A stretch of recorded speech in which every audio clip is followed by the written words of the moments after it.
jinsi ulivyo. Mungu anajua kile unachowaza. Mungu anajua kile ambacho kiko mbele yako. Na Bwana anajua hatima ya maisha yako. Anajua kunyenyuka kwako na kutembea kwako.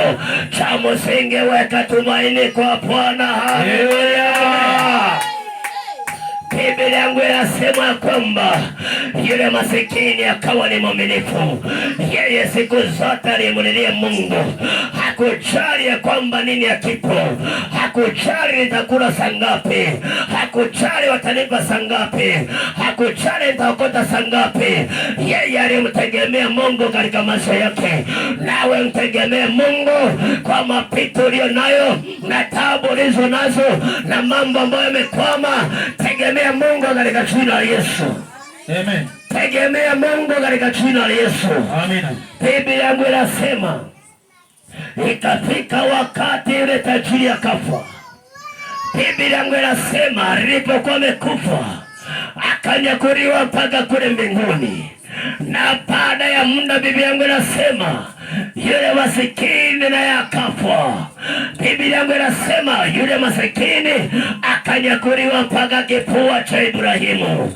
Ndipo linatimia neno la Bwana katika Filipi 3:21. Kwani sisi hapa duniani ni wapitaji, lakini wenyeji wetu wako mbinguni. Biblia yangu inasema ya kwamba ndipo yule masikini akapokelewa na mwenyeji ambaye ni Ibrahimu katika jina la Yesu. Nami nataka nikwambie kwa maombi yako na kilio chako na masikini waliosema juu yako, yupo mwenyeji kule mbinguni.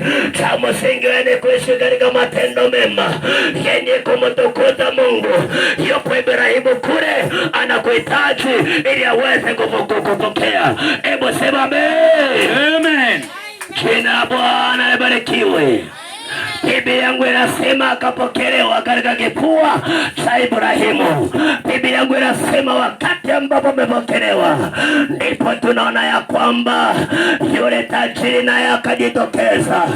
Alipokuwa amejitokeza, Biblia yangu inasema Bwana akamfunulia yule masikini, akamwambia tazama, yule aliyekuwa anakula vizuri kwa nasa, yule ambaye alikuwa anakupa makombo, yuko katika sehemu ile katika ziwa liwakalo moto na kiberiti. Cheki mateso anayoteseka, cheki shida anayopitia. Biblia yangu inasema ya kwamba akamwona yule masikini, yeye amekaa katika kifua cha Ibrahimu.